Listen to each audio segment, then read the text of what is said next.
Welcome to the Balancing Act, and today we are going to talk about something that is often put to the side, and a lot of people, when you mention it to them, they're just like, oh, I don't need it. So today we got Kalen, Hey, how you doing? and he's going to talk about life insurance and why is it so important for us to have it. So Kalen, what is life insurance? Well, life insurance is when, in exchange for a monthly premium that you pay to an insurer, you basically get a lump sum that pays out to your family. Mm-hmm. So if you was to pass away, for example, at any given time in life, and you're paying for your monthly premiums of, let's just say, £30, they would pay out, for example, £100,000. Mm-hmm. So I usually say it's the easiest way to leave money behind, just because you'll be in a position where you might pay £30 a month for 2 months and then you've passed away, for example. That would basically mean that they will pay out £100,000, and I always say it's probably the best return that you ever get. So regardless of whatever assets that you may have, regardless of anything in life, that £100,000 gets paid out tax-free, especially if it's in trust, which we'll probably go over anyway. But yeah, so that's life insurance in a nutshell.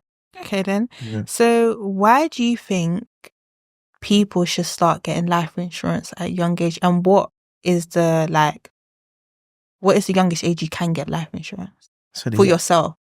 Okay, cool. So the youngest age that you can get for get a life insurance policy is around 16 to 17 next birthday. Which I actually recently found out, and I've been in this industry for like 4 or 5 years. Okay. But yeah, so I thought it was 18, but it's actually 16 turning 17 on your next birthday. Now, the reason why people should get life insurance is because you want to be in a position where most people tend to take it out later on in life. And when you have kids, when you have a family, or you have assets and stuff. However, the younger you are, the cheaper it is. That's what I was told, yeah. Yeah.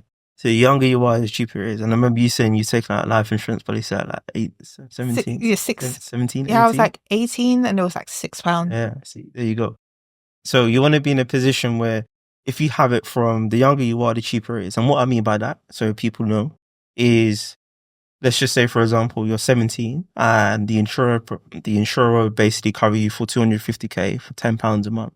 Yeah. Someone that's, for example, the age 50 that wants the exact same cover might cost them £40 or £50 a month. So it's in your best interest to basically take it out, because eventually, I always say, most people end up taking out life insurance because they've experienced something severe. So you want to be in a position where, yeah, you can capitalize on that. Whilst you're healthy, whilst you have no health conditions, because insurance providers, they look at your health. They look at, what kind of things you've had in the last 5 years, all of these things that you've got to factor. And chances are, if you're under the age of 30, you probably have no health condition. So it's the perfect time because you're pretty much covered for absolutely everything. Now, when it comes to, for example, if you had medical conditions along the way of life, it might be hard to find cover. It might be more expensive because your premiums might go up in price. These are the things that you got to factor, because insurance providers, they kind of base things on probability. So it's all based on probability. So it's all based on your health history. They got to see as, okay, cool, you're low risk for someone that's under 30, so we can offer you higher premiums. Whereas when you get older, you're higher risk. So it's always based on probability. So yeah, so that's why I would say most people should take out life insurance policies when they're younger. My thing is, the other thing is as well, which most people won't talk about, is when you're never too young to die. We can pass away tomorrow. We can get into a car accident tomorrow. We can get sick tomorrow, which most people don't think about. We just think, oh, it's never going to happen to us. I was 23 when I first taken out my policy. I didn't have no clue about life insurance. It was only when my manager now, which at the time is my advisor, Ben, he simply explained to me. I literally walked through the door. He was sorting out my dad's life insurance policy, my whole family's, and then I walked through the door, and then I was like, what is life insurance? And for me, it was a no-brainer, because he said, well, if you pass away, your family would get this and that. I said, well, I don't have any children. He said, well, when you have children, at least you have this in place. The good thing about at the time as well was I had my dad next to me, where he was telling me to get in life insurance, but I got to see exactly how much he was paying for the cover amount compared to what I was paying. So it was like a live comparison. Mm-hmm. And I was like, okay, now it makes sense. It's a no-brainer to take it out whilst I'm 23, because my dad was I was paying about £35 at the time. I had like £400,000 worth of life insurance cover, critical illness cover as Mhm. well. And I was paying like £35, and my dad was paying roughly the same for about £100,000 worth of cover and only £10,000 critical illness cover. At the time, my dad was in his 40s, 48. Yeah, yeah, yeah. So for me, it's a no-brainer. Capitalize whilst you're young, whilst you have the money, because we'll go out. We'll easily go out shopping. We'll go out. Yeah. We'll go out spend money in the clubs. We'll go out doing nonsense. Because When an insurance policy can cost £20 a month. I remember I had a friend and she was like, oh, my mum has life insurance. Mhm. And then kind of brought up to my mum, and like in our culture, we don't speak about death. We don't plan for death. Of course. And like, so she said that to me. So I brushed it. I didn't think much of it. Yeah. Then when I was in my bank and I was sorting something out, and then the lady that worked in the back said, you should get life insurance. Mhm. And I said, okay, what is it? But in my head, what I did was, she's like, just get the cover, just cover yourself. It's £6 a month. And then what I did was, I was like, okay, that was like when I was like 18, 19. So now I'm 23. Yeah. I started thinking, I said, you know what? I looked at my cover and I think I'll get paid at 98,000. Mm-hmm. Then one of my friends who has a child, I said to him, get life insurance. Mm-hmm. And I say to a lot of my friends with young kids, get life insurance, because at the end of the day, when it's too expensive. I can't as a friend afford to pay for your funeral. Your family's not in that position. So it's like, I kept on saying to my friend, get life insurance. He's like, no, man, I'll be cool. I said, no. Get life insurance. You have a child. If anything happens to you today, you can make sure your child is okay. So he ended up getting life insurance. One of my other friends got life insurance as well. And then I met you at the UK Black Business Show. Yeah. And it was like a light bulb moment, because like I said to you, oh yeah, I was actually looking to get life insurance again, like get a second policy, because I looked into it and I was thinking, okay, do I need to change policies? And then I found out you can have more than one policy. Yeah. So then we got to talking, and then I was like, do you know what? Yeah, I want to, get life insurance. I do believe in getting travel insurance when you go abroad as well, because because a lot of people, I remember when I was in secondary school, my teacher's sister went backpacking and she had an accident and she ended up passing away. Oh, sorry to hear that. Yeah, so I remember that, and she had to she was off work, and I could understand why. And then when I found out, I felt so bad, because I like my teacher a lot, so I was a bit hurt that she wasn't there. And then when I found out, she's like, I promise you I'm doing something good. I promise you I'm doing something good. I'm like, no, you've abandoned me. Like, I really do. I really had a lot of love for her. And then she turned around and that's how I found out. And then she wrote like a piece about her sister, about how it's hard to get her back home and stuff like that. Because it costs money. It costs a lot. Yeah. And it's like, I see a lot of people doing GoFundMes for like covering medical costs and etc. And like, I was like, okay, I need to make sure I have travel insurance. I want to travel. I need to read my policy properly. Yeah. I haven't read my policy properly, but I got the basic sort of cover, because I'm not going on a worldwide backpacking trip. And I know if I go on a skiing trip, my travel insurance is going to be a bit more, because it's like you said, probability extreme. But like I mentioned it to someone the other day. I said, you need to get life insurance. And he was like, I'll be fine. I'm thinking, like, so many people I know of that have died unexpectedly for various other reasons don't have life insurance. Yeah. It's a thing where, like, you're right. And in the Caribbean culture, one thing, like, my grandma used to say to me, my mum, my dad, if you don't hear, you must feel. And sometimes it's not even just about life insurance. It's about, what if you get sick? Yeah. What if you get sick? And then obviously you survive that sickness, and then you need to cover yourself financially. Now, it's great. Don't get me wrong. You're absolutely right. The GoFundMes, it all needs to stop, because you don't want to be having sometimes your family can go into debt. Do you know what I mean? Like, my friend went into debt because his dad didn't have insurance. Many of my clients, for example, that didn't take out a policy, but their parents didn't take out a policy, and then they're having to kind of raise money for funerals costs. All of these things cost money. It's £10,000 to £20,000 for a funeral. Yeah. Most people don't have that. So you can't be selfish, especially for the young people, do not think that you're too young to get sick and pass away. Now, going back to the sickness, it's like, I'll give you a story as well. So my cousin was probably like 20 at the time. I was a kid at the time. But I remember hearing that he got sick severely. He was on his way back to the UK. I think he's coming back from Spain. And he got sick and he kind of collapsed in the airport. Long story cut short, he got diagnosed with meningitis. Now, he nearly died. He needed a helicopter to basically bring him back to the UK. But he nearly lost his limbs. He needed a kidney transplant, which my uncle provided to him. Thank God that they was actually the same type as well. Yeah, that's very hard. But he, even till now, he still hasn't recovered. He's now 36, 37, I could be wrong. So, 17 years? Let's just say 16 to 17 years. Obviously, he's having to get another kidney now because obviously that kidney, after a certain period of time, your kidney kind of dies down, especially if it's a foreign kidney. So therefore, you need a new one. But what I'm trying to say is that when he got sick, for example, he didn't have any critical illness cover. He didn't have income protection. He didn't have any sort of insurance protection that basically covers him if he was to be sick. And what happened was he needed maybe a couple of years off work. At the time, like I said, I was a kid, so I can't remember. But in a position where he was in, he definitely needed at least a year or two. Where's the money coming from if you have no job? Exactly. Where's it coming from? Especially because he was young, so he wasn't working full time like that, I guess. Do you know what I mean?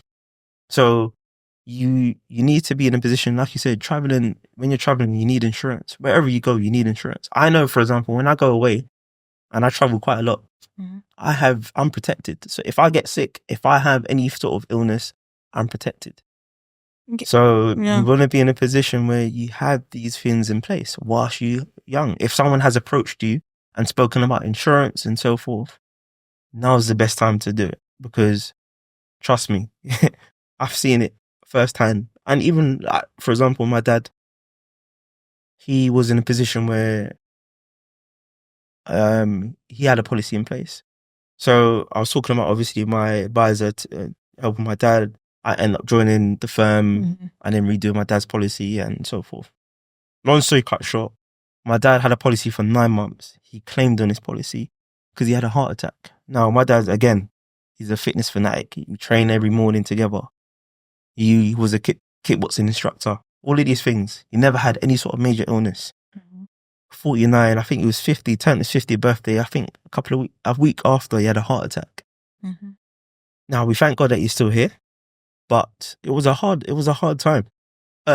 Just because I remember the funny thing is like I wasn't even supposed to go to the office. I was supposed to go to work on that Monday that he had a heart attack. And what happened was he was just shouting, K. I was thinking, what's going on? Literally ran upstairs, he's on the floor, like clenching his chest like this. And he was just literally like, K, I don't know, like he can't even speak at this point. Like he's sweating, everything. So I was thinking, yeah, cool. So the ambulance, we called it ambulance. Ambulance was, said that it's going to be 45 minutes. My dad didn't have 45 minutes. The way he was in, he didn't have 45 minutes. And this is what I'm saying about NHS as well. But that's another story. So I literally, we got into the car, drove to the hospital, literally busting red lights. And yeah, again, we was in the A&E. He was on the floor. And they said it. And they still wasn't like treating it as something urgent. I said, my dad like could be dying right now. We don't know at the time what it was, but every symptom was a heart attack. It's like they have the symptoms listed on the website and they don't even know like how many people died of sepsis this year alone. Like, this is what I'm saying. You not, but yeah, go on. Yeah, so it took about 30 minutes for him to be seen. He's still sweating. He's still like, I'm surprised that he even survived. But long story cut short, yeah, found out he was having a heart attack. So they managed to obviously put him in hospital, put him in a ward. He survived, which was the main thing, but I could have lost him. Now, when he was in hospital, and obviously when I went to go visit him, and he was recovered and so forth, the first thing that he was worried about was he was going to get made redundant the following year. Now, what happened was he was relying on overtime to overpay his mortgage because he was going to go self-employed. Yeah. So obviously he was with BT for 25 years. They're letting him go, and he's like, "Look, okay, I want to be doing my own thing." Now, what happened was he was like, "I need to go back to work," because again, he survived his heart attack. But if the doctors are telling him that he needs a year off work, but he needs to go back to work because he still needs to pay his bills. Your direct debits don't stop. People don't realize this. Your direct debits don't stop This is when you're sick and your work's not paying you a certain period of time and so forth. So, long story cut short, when I told my dad, we set up a policy for you, don't you remember? Like, obviously people forget, clients forget, we forget. It's just a direct debit sometimes. But they pay out, so essentially he had a critical illness cover against his mortgage as well as a separate critical illness cover. Now, long story cut short, Royal London, which was his provider, paid out a six-figure sum. He was able to pay off his mortgage. And then he was able to basically take time off work, travel, invest. He can use that money anyhow. Even if he didn't want to pay off his mortgage, he didn't have to. So that's proof in the pudding, and it's just like, it's changed my dad's life forever, because now he's thinking about semi-retirement. He has options. When you don't have insurance, you have no options, because if you get sick, there's no option. You have to go back to work. When you have insurance, you have options, because if something did happen, you can do whatever you want because you have the financial backing for that. Because like with me, with kind of insurance got first introduced to myself, is my nan, she got diagnosed with cancer. I was quite young. Sorry to hear that. How old was Nan when she got diagnosed as well? I think she's like 70 something. So she lived a long, full life. Yeah. Let me say, that woman, the things I've heard about after she passed on, I was just like, you know what, my nanny was a real bad gal. Yeah, she was jokes. What's your heritage? I'm half Jamaican, half Ghanaian, Jamaican nan. Yeah. And basically what happened was, because I remember my auntie spoke to me about it. I remember when I mentioned about her life insurance policy, she got 2. I don't know when she took it out, but she had life insurance. So they were talking about it, and then I remember my auntie was like, she was trying to get the company to pay out or whatever. She because I remember when they thought it was either pneumonia or cancer. I actually remember, and I was there when she passed on. So what ended up happening, I think it was the same year or the year after. Like I said, I was quite young, so I don't remember from the top of my head. Yeah. My auntie passed on. Suddenly, I think she went in, she had a fit or something like that, and she passed on. Now, there was no money to bury my auntie. Wow. Do you understand? Yeah. It was so lucky that I remember my aunt was saying she got a double plot for my nan so that when she passed on, she could be buried with my nan. And what ended up happening was, because my auntie said to me, do you know what, I couldn't sit right knowing my sister being buried with other people because they give you what they call a pauper's funeral if you don't have money. She's like, I couldn't sit there and let my sister be buried like that. So she ended up getting buried by my nan. But she got buried with my nan. So then now I got a headstone and everything together. That headstone took years to come about. I don't even know the ins and outs. I said to my aunt, I'll put money in. She's like, no, don't. We'll sort it out. So she ended up sorting it out, and they finally got a headstone. But the year they got the headstone, I must have asked my auntie, oh, do you have a headstone yet? She's like, oh yeah, we got one. Yeah. So it was very much so, but with my auntie's funeral, they had to do donations to cover certain costs, because all they had was the burial site. I don't think they had a cost for everything else. And I think the government do give you a bit of money. Now, with my nan's funeral, we had funeral cars. With my aunt's funeral, and we sat in a family car and whatnot. With my aunt's funeral, there was a funeral car, and it just wasn't the same as my nan's funeral. So that's another reason as well, like, I kind of took on board of life insurance. And I said to my mum, like, I'm an only child for my mum, and I said to her, look, do you have a policy? I briefly touched upon it with her. And I was like, Mum, it's quite important because I can't afford to bury you. I can't afford to bury you. No one's got you can't, like, especially with this cost of living crisis. Mum's got to understand that, listen, you can't be taking out loans to be burying you. Mum, what would you spend £30 on? What would Mum spend £30 on? Everyone has their own luxury or something they don't need or they're spending every day. It's £20 or £10. in my culture, so my Ghanaian side, Yeah. I believe they do like a donation sort of thing. That's just part of it. It's not about, helping out. So they do a collection and people put money in, and every funeral that we've gone to, so like if someone like people that have passed away, like if someone in our family passed away, they've donated money, so then we will go or send a representative to go and give them like a contribution. So they will chip in. I remember my mum and my aunties chipped into someone's funeral, but it's not, I don't know the ins and outs on that particular family, what they had going on. I really don't know, because I had a family member pass on as well in my family, but I don't know how it was done because I didn't really pay attention. But it's like funerals are a big thing, and it's, you want to give that person a proper send off. Absolutely. So like I always say to people, I say a lot to my friends, you need life insurance. And I say especially the ones for kids. Yeah. Because you hear a lot of stories when people's parents pass on and they're left alone, and that one auntie's looking after them and there's no money. You can tell they've been treated badly. And it's like, the most you can do is give your kids something, a legacy, something to stand on. Because I feel like in the Black community, there's not a lot of like inheritance that goes around. Yeah. So that little piece of money, even though I don't have kids now, and that little money that I can get, that can go to my kids and they can bury me. Absolutely. I completely agree. And it's just like, inheritance is so important. That touching inheritance is how usually I say the wealthy get rich, is they use it from life insurance, because they understand that, number one, it's the easiest way to leave money behind tax-free. Let me just kind of touch on that. It's just basically saying that when you've passed, they might leave £1 million. Now, if your life insurance policy is in a trust, it basically bypasses it from any sort of inheritance tax. Now, it doesn't go towards your estate. And the trust basically is like a legal binding document saying that you like the money to be paid out tax-free to your loved ones. Now, it's separated into two types of people, trustees and beneficiaries. Trustees are basically people that oversee, kind of manage the money, where they claim from the insurance provider, and then they're responsible for paying the beneficiaries. So when your policy is in trust, it basically bypasses it from inheritance tax, and it pays out tax-free. So I know, for example, my policy in place, I have an 8-figure amount. Sorry, 8 figures. Sorry, a 7-figure amount. If I was to pass away, my son basically inherits a lump sum, tax-free as well. Now, regardless of whether I die with assets or not, that money gets paid out.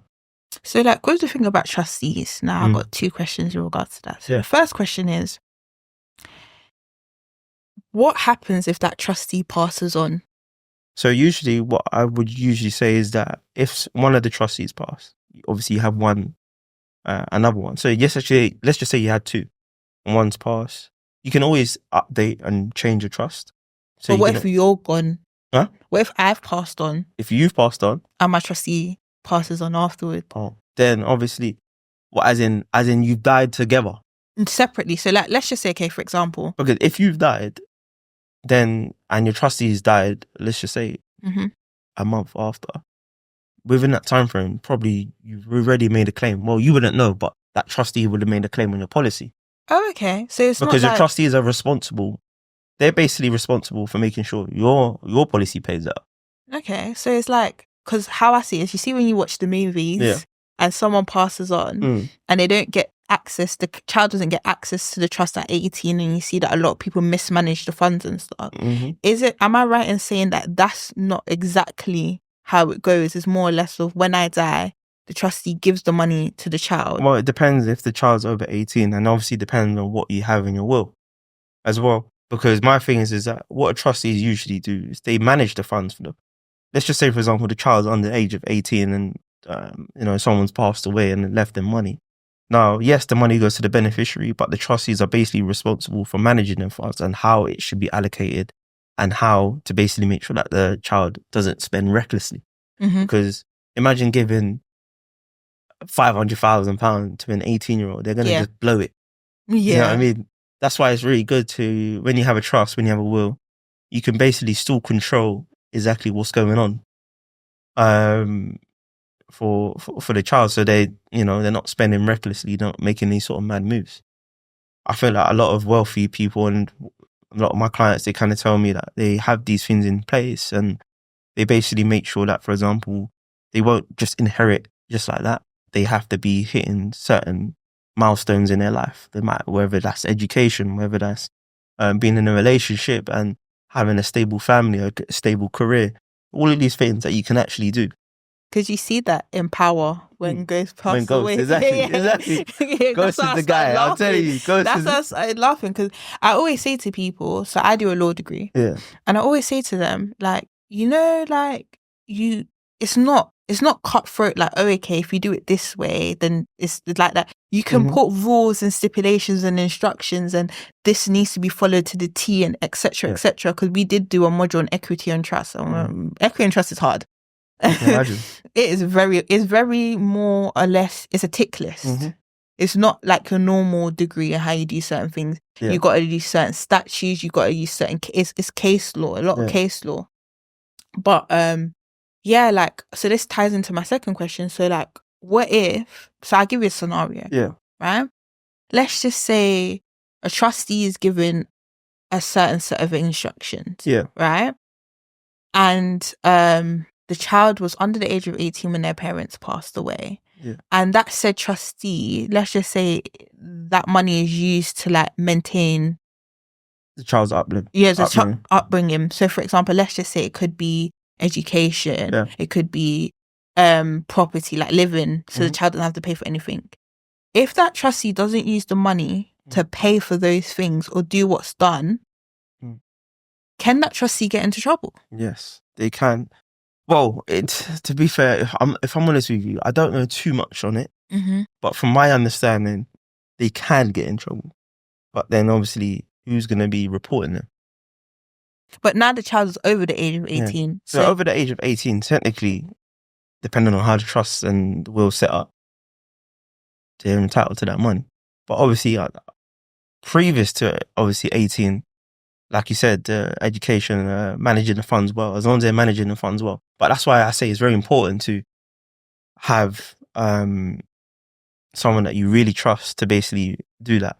Whether that's close with your siblings and so forth, to have that in place, because I guess sometimes people could mismanage funds, sorry. But yeah, they from my understanding, you can get in trouble, but I don't know too much on it. Because I did the module, and there was like a scenario like that given. But it's like, I think a lot of people don't know their legal rights when it comes to. I think there's been a lot of people in that situation, they don't know how to go about it. So, like, what would you recommend if you do have knowledge on that? If someone feels like the trustee's not doing what they need to do, what do they need to do? Should they contact a solicitor? Yeah. So I would probably recommend that contacting any sort of someone that's practicing law, a solicitor, whether it's a solicitor, I guess barrister's a bit different, but yeah, maybe a solicitor, and kind of get a second opinion. Basically how that's kind of run. Or maybe even a financial advisor, but I would mainly recommend a solicitor, because they're kind of more clued up on trusts, wills, power of attorney, all of these things. Yeah. So do you say that, you mentioned power of attorney, do you think people should look into, like, having power of attorney, especially in medical situations? Absolutely. Because I guess this year when my grandma passed, my auntie was a power of attorney, if you would say, because my grandma, she was in palliative care, and she couldn't, she couldn't do anything. Yeah. Her organs shut down. Everything was shutting down. So she couldn't do anything. So essentially, my auntie kind of had to take control, and she was basically managing everything. So yeah, I would say it's really good, because obviously, God forbid, if you ever get into a position like that, you want to be having someone kind of representing on your behalf, basically. So yeah. So, like, being from a Caribbean background, being from the Black community, there are some common misconceptions about life insurance. So, like, when you have clients, what is the common myths that you've heard or things that they've said and you're just like, that's not it? Like, what have you kind of heard, and how have you had to navigate to, like, especially the older generation, to get them out of the stubbornness and saying you need life insurance? Boy, I get everything. Every day. I mean, I get people saying Jesus is my insurance. I get people saying Jesus. God will provide. Yeah, God will provide. I was like, okay, cool. He will provide, but you got the tools. You got the tools. You need to leave inheritance. Jesus is not going to pay for your funeral. As sad as it is, he's not going to pay for your funeral. But I guess, look, most of the time, what I would usually get is insurance companies don't pay out. I don't need it. I have other investments. That's a good one. I have other investments. Yeah, I hear that. But let me tell people something. You may have investments, yeah? But if your investments has not been given you a return of investment, or ROI basically, then it's not making sense. Because if you pass tomorrow, is those investments going to pay for your funeral? But you have £500 in crypto. Is that going to cover the funeral costs? No. Even if you die, even if you set a policy up, even if you set up a policy, let's just say in Jan and you passed in March, they would still pay out that £100,000, £200,000. It's a no-brainer. But yeah, a lot of my clients will say, yeah, like, you know, I don't need that. My investments are coming through. What else would they say? Okay, yeah, I think the main is the investments. The investments come through. I was like, okay, cool. Oh, like insurance don't pay out. Yeah, insurance don't pay out. My policy expired. But this is why you need to be set up correctly. You come through an insurance advisor that would basically go through everything with you, so you have an understanding. And it's true. I guess sometimes insurance doesn't pay out because of two things: your policy is expired, or you haven't not properly. You haven't read it. Yeah, you haven't read the T's and C's, or you haven't declared any sort of medical history that you had in the last 5-10 years. They will find out. Exactly. It's not like your car insurance where you can lie about the mileage. Listen, you can't lie. Remember, they're going to access your GP records. When it's point of claim, when you need to claim on illness or death, chances are they're going to go through your GP records and they're going to see everything in the last 5-10 years. I think a lot of people are scared to like put their business out there. Yeah. But one thing you got to understand, and talking from experience, one thing you got to understand is these people are here to help you. Yeah. Like, okay, cool. They might go chat your business, something like that. But that will, I could turn around and get you into trouble because you're not meant to. You're, what's the word? Confidentiality. Yeah. Confidentiality extends to people, financial advisors, people that give you life insurance policies. But I think as well, like, brokers, like when I was younger, I used to look at brokers and think shadiness. That's what most people do. Shadiness. I hear it because they probably think of Wolf of Wall Street as well. But then so today, coming here, I was listening to Let's Talk Properties podcast because I started to say, do you know what? When I get in certain spaces, I need to listen to her podcast. And her podcast came out about a couple of years back. And it's not the same, but it's kind of similar. She was talking to a financial advisor, I think it's a mortgage broker or financial advisor, one of the two. And he was like, do you know what? Speak to advisors, speak to brokers, because if you go to specific, like a bank, for example, or a specific company, they're only going to give you their rates, their policies. And like thinking back to like talking with you, when I looked at Vitality, I told you what I've got charged is not what they were trying to charge me because I don't understand. So I'm just sitting there thinking, oh, okay, I need life insurance. And I'm not actually looking at the policy or understanding my policy, and I'm just getting it. And that's how I'm so happy that I met you when I did, because I would have been on the TSB cover. I'm thinking 98,000 is good enough for me. And you're asking me questions like, what about critical? What about? I said, that's what I'm saying.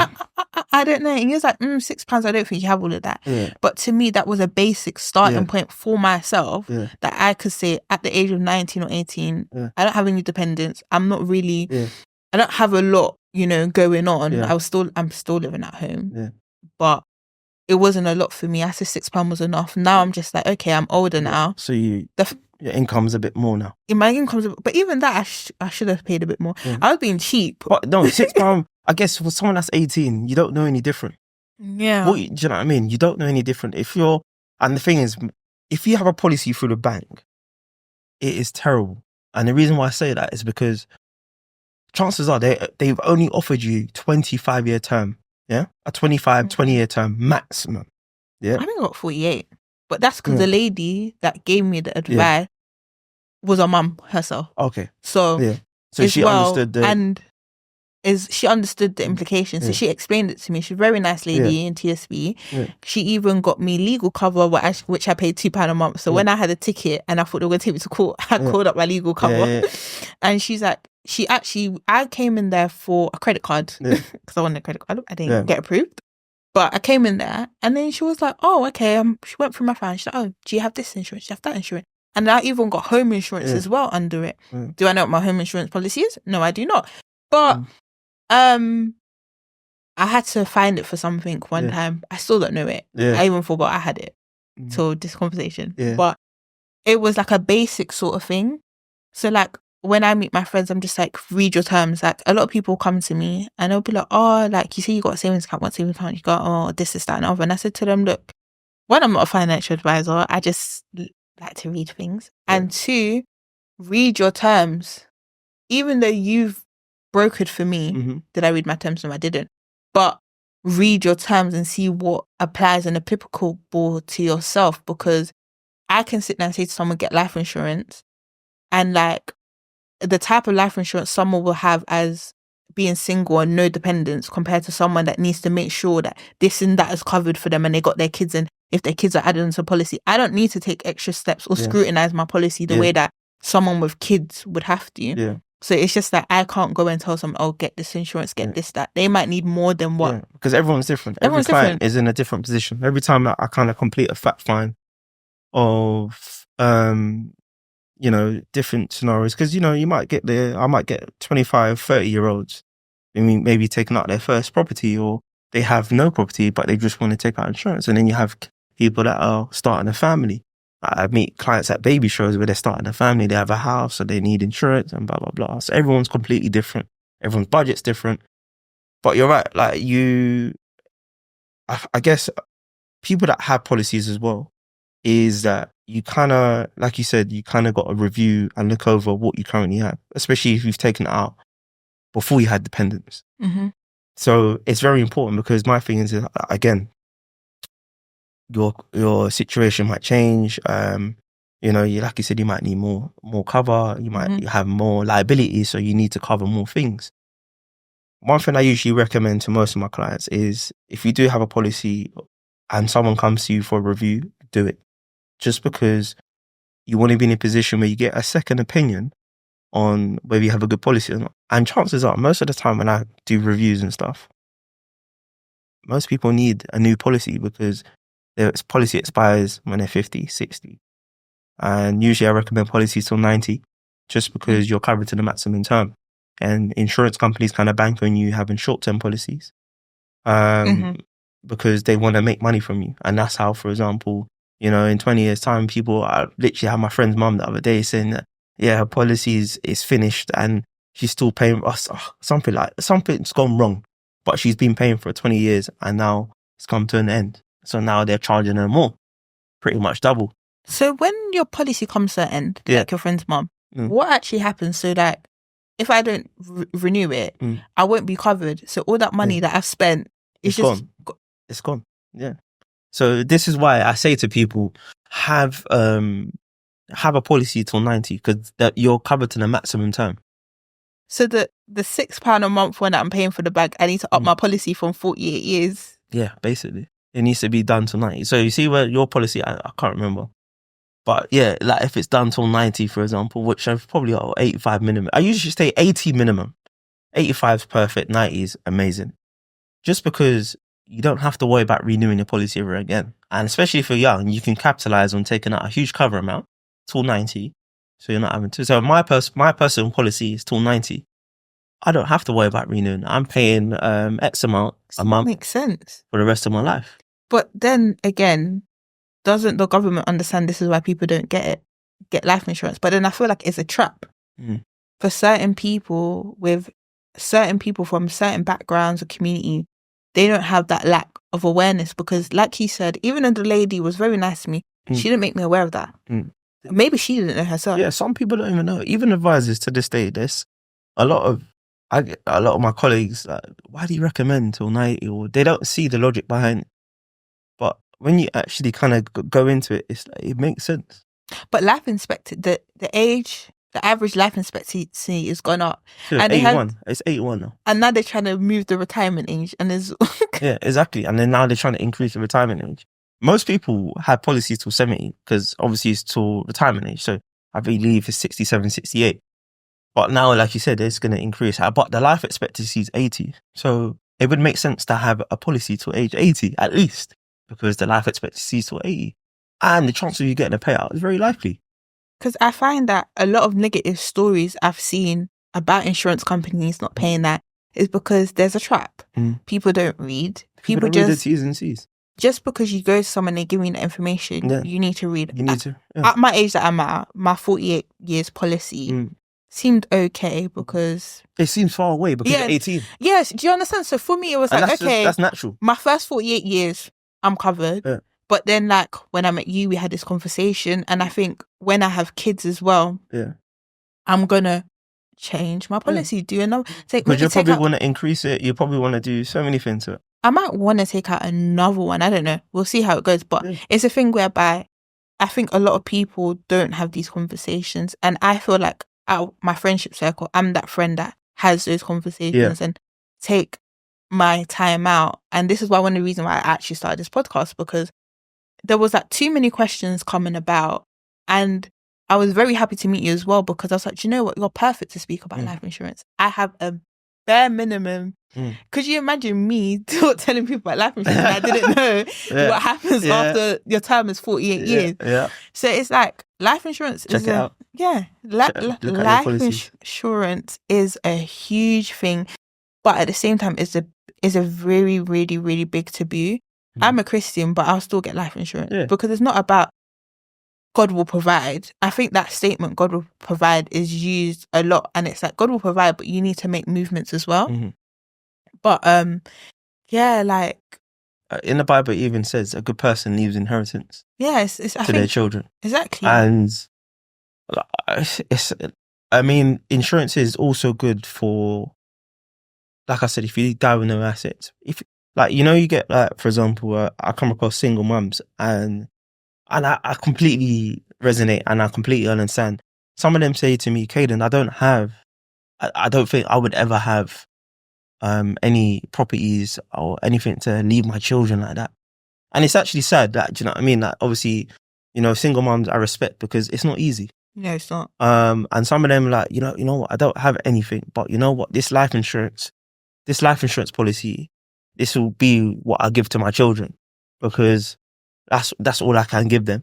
And that could be £100,000, £200,000. And this is why I say it's the easiest way to leave money behind because, like, again, let's just say a mum's paying £30 a month, £40 a month, whatever. Like, she lives in a council property, for example, and she's, like I said, she doesn't have anything in place, no assets. At least she still has that in place for her children. Yeah. And she knows that's her little safety net. And even I had my cousin actually say that, she's like, okay, I don't have anything, but this is my safety net for my child. I think as well, it's like, we don't plan to, and I think, like you said, it's a bit selfish because you don't think about the people that you left behind. Like when my nan passed away, it's not even a selfish thing simply because all her kids are grown. Yeah. And she was actually a great gran as well. Wow. So, wow. She lived. How old is she? She was 72. 72. My older cousin's in her 40s. Yeah. And then, so I'm kind of the young batch. Yeah. There's a lot of them. Yeah. Actually, a lot of us. Yeah. And then the great-grandchildren, there's a lot of them. Family. She met 3 of them before she passed. I think so she met three of the great-grands. That's amazing. It's like my grand as well. Yeah, so it's a good thing, Yeah. They still kind of remember her. They got pictures of her. So it's really good. But I think life insurance, any sort of insurance protection, even like home insurance. People want to buy houses and then like they don't have home insurance. Yeah, that's so key. Especially if you, I mean, obviously the UK is a bit different, but you know, like my cousin, I think he had a property in Florida before he took out any sort of home insurance. He didn't take out any home insurance, and then I think he got struck by natural disasters like a tornado. I think it was something like a storm, and like the house is completely ruined. He just bought the property, didn't have no insurance, so now he's having to kind of raise money to basically fund that. To build his property. Yeah, because I remember, I remember seeing it on Facebook, and I couldn't believe it. And I'm just like, yeah. But even in the UK, same thing. You want to, like, your home could go down. You know what I mean? You can get into a fire. You might leave the gas on, and something might come up. I think a lot of people are gullible, not in a bad way, but in essence, you feel, oh, this touch with this is never going to happen. It will never happen. This is what I'm saying. And my thing is, listen, let me tell you something. If you don't hear, you must feel. Again, yeah. If you don't hear, you must feel. It's better to sleep at night knowing that you have something rather than you don't, because God forbid, trust me, it will happen. It could happen. And you know, at some stage of your life, you might get a scare. Yeah, because I planned for the future. Yeah. Like, I will sit there and say, like, I want to do this, I want to do that, and then change my mind. And then people are like, oh, you're always switching your mind, you're always flip-flopping. And I'm like, I'm not flip-flopping. At the end of the day, I make a plan, plans change. Do you understand? I changed my career path multiple times. Yeah. I've changed what I wanted, like, you know, I've just changed a lot of things. And it's simply because things change along the way. You need to adapt. And have a little basic understanding of where you want to see yourself, or building up yourself on a career ladder, and etc. is very helpful in itself. And I remember, like, okay, I do to a certain degree believe that car insurance is a big scam. Listen, you know, it is with car insurance. It's a scam. Right now, the cost of car insurance is terrible. I've just had to pay 2.8k for my car. My car is not even all that. What car do you have? A Cupra. Okay. A Cupra. And I paid, I think the first year, I paid about 1,500, 1,600, and now I'm paying 2.8k. Now, don't get me wrong, I've been in an accident, but it shouldn't have gone up by that much. But whose fault was it? My fault. Okay. Yeah. Do you know what? I have sympathy for you. I have sympathy for the ones that, I remember someone hit my friend. Yeah. There's proof. Yeah. The guy ran a red light and smashed into our car. That's crazy. He admitted to it and everything. Yeah. They tried to double her insurance premium, and then it's like, oh, she's a high-risk driver. How am I a high-risk driver if I'm sitting at the traffic light? Yeah. Minding my own business, and my friend is a very safe driver. She will not go a mile over the speed limit. That's what I'm saying. You get penalised for that. Do you understand? Yeah. It's sad. It's actually sad. It doesn't matter whether you get in an accident or not. Someone hit my window, my wing mirror my first year. Yeah. I went and got it fixed because do you know what? I went and got a £20 headlight, and I think I spent £20 or £30 for someone to put the wing mirror back in. And then for a while, my friends will tell you, they're going to see this and laugh because they're going to be like, yeah, we remember. The person who did it, he was locked into the passenger side. So you have to wind down the window. Had a little Corsa. And I remember my first year, without a black box, because I paid monthly, it was $268. Yeah. And then it was like $230, $209 without a black box. I said, you know what? I don't really want a black box. Yeah. Yeah, because that's the worst. That's the worst. I couldn't do it with a black box. Sometimes some black box, I know some black box, you can't even, you have curfew as well. I didn't want a curfew. Like, imagine I had things to do. Yeah, that's what I'm saying. Imagine you get your first car and you're telling me you got curfew. Nah. I couldn't. You might as well just pay the extra premium. I couldn't like. You might as well just pay the extra premium because it's not worth it. I couldn't do that. And like, I just find it such a scam. And I think that's what puts people off getting other sorts of insurances. Car insurance, I could say, it's terrible. It is terrible. Because it's just like, they really don't want to pay out. Like, whereas life insurance companies, they want to pay out. And I'll go into that. But yeah, car insurance companies, because when it comes to actually claiming on your vehicle, it's always an issue. There's always some sort of issue. It's never like a straightforward process. You go over 1 mile, we can't cover you. And this is the thing. And like, it's just, yeah. But I mean, look, everyone has car insurance. Everyone has car insurance, but you don't have life insurance. How are you covering your car? Some people, don't get it twisted. People say, they say, God will protect my car. This is what I'm saying. And my thing is, again, you're most likely to get into a car accident at any given time. Yeah. But So it's just like, how are you covering your car insurance, but you don't cover your life? It makes no sense. Because if you passed away again, if you get sick again, you're gonna be like you're gonna suffer. Your car, yes, your car gets fixed, but that's it. What if your car gets written off? It gets paid off, and that's it. It's done. Mm-hmm. Well, going back to why insurance companies Mhm. wanna pay out. Why they want to pay out? So with insurance companies, they release like a report every year Mm-hmm. on their statistics, so on how much claims they've received and how much they've actually paid out Mm-hmm. on life insurance, critical illness, and income protection. Now, the reason why insurance companies want to pay out, because it looks good for them, and therefore, because if you have a good stats rate, for example, let's just say I think Aviva was like 99 point something percent, it looks good. So therefore, people would be like, okay, cool, I want to take up my life insurance policy with Aviva, for example. Mm-hmm. Just because obviously they've paid out on claims. They've showed that obviously people that so it actually works. Mm-hmm. So you have to understand that for insurance, it's a business. They want to take your money, your insurance premiums. And how they make their money as well, it's like they take your insurance premiums and then you invest it elsewhere. Yeah, I heard about that. Yeah. I actually heard about exactly that. Yeah, how they invest it, yeah. It looks good. So they want to pay out because obviously it's good reviews. And like I said, they take your monthly. Okay, so final question so we can wrap up. Yeah. For travel insurance and life insurance, what is the key, if you could summarize the key 3 things that is critical to have in a policy, what would you say would be? For travel insurance and life insurance? Mm-hmm. Travel insurance is making sure that it's fully comprehensive. Mm-hmm. It covers simply hospital fees, potentially if you can, no excess, so you don't have to pay anything at all, and you're pretty much covered for millions of pounds worth of cover. Mm-hmm. Usually you could get that for like £12-15 a month, or you could get it with your private healthcare and so forth. So you want to make sure you're completely covered in terms of you don't have to pay anything at all. Life insurance is that you just want to make sure that you have a policy at least till age 80, making sure that your policy is in trust, so making sure that it pays out tax-free, and it pays out directly to your loved ones. And yeah, you just want to make sure that it's completely bulletproof to anything. That would be my suggestions. And just making sure that if someone has come to you, or if you have a policy already that you've had for years, review your policy. Because trust me, you don't want to be in a position where your policy is not in trust, your policy is expired, and something happens, and then your family is having to pretty much go into disarray and not know what to do.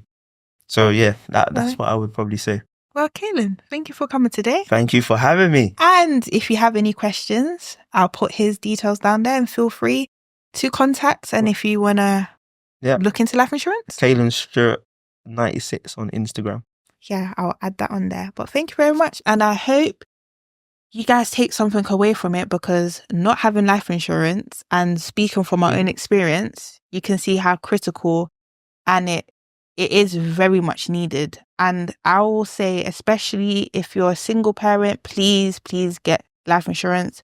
And especially if you're going on holiday, please get travel insurance, because it applies to everyone. Yeah, it applies to everyone. Married couples, family. Yeah. But yeah, if you're a mum, if you have dependents, it's important. So thank you very much for watching.